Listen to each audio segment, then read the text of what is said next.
क्या एक magistrate section 173 clause 8 के तहत आगे की जांच के आदेश दे सकता है, या फिर क्या एक आरोपी सीआरपीसी के सेक्शन 173 क्लॉज 8 के तहत एप्लीकेशन लगा सकता है?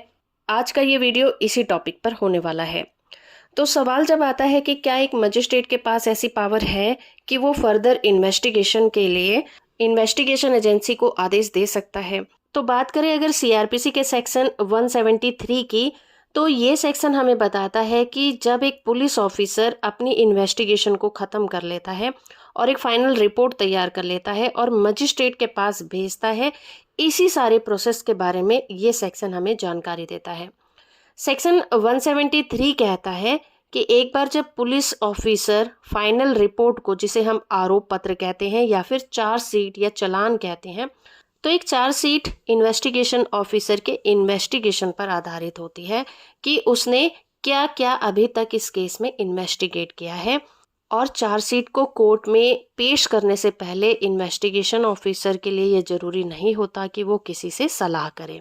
और इसका सब क्लॉज 1 कहता है कि कोई भी इन्वेस्टिगेशन रिपोर्ट यानी कि चार्जशीट बिना किसी देरी के ही पूरी की जानी चाहिए और कोर्ट में पेश की जानी चाहिए।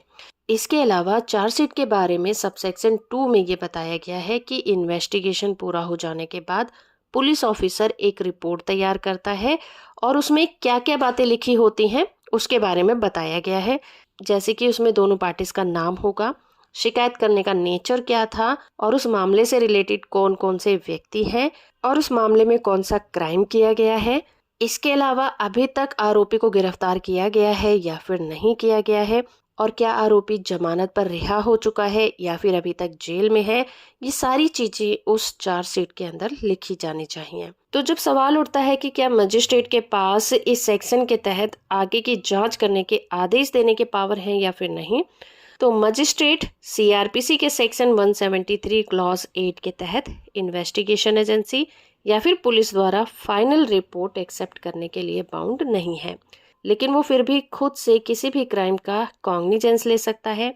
लेकिन मजिस्ट्रेट के पास ऐसी पावर नहीं है कि वो फर्दर इन्वेस्टिगेशन के आदेश दे सके या फिर उसी एजेंसी को दोबारा से मामले की जांच के आदेश दे सके। तो इस सेक्शन के तहत मजिस्ट्रेट को ये पावर तो है कि वो फाइनल रिपोर्ट को एक्सेप्ट करे या फिर ना करे, लेकिन वो किसी भी जांच एजेंसी को फर्दर इन्वेस्टिगेशन के लिए या फिर री इन्वेस्टिगेशन के लिए आदेश नहीं दे सकती। इसके ऊपर इलाहाबाद हाई कोर्ट ने 2023 में Preeti Singh versus state of UP में कहा है कि आरोपी को इन्वेस्टिगेशन प्रोसेस के दौरान सुनवाई का कोई अधिकार नहीं है।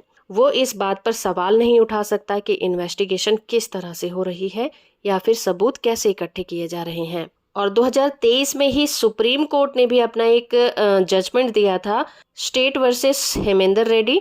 इस केस में ये कहा गया था कि सेक्शन 173 क्लॉज 8 सीआरपीसी के तहत आगे की जांच के लिए आवेदन पर विचार करते समय कोर्ट आरोपी की सुनवाई करने के लिए बाउंड नहीं होती है। तो होप फ्रेंड कि ये वीडियो आपको इन्फॉर्मेटिव लगा होगा। वीडियो को लाइक और चैनल को सब्सक्राइब करना बिल्कुल मत भूलिएगा।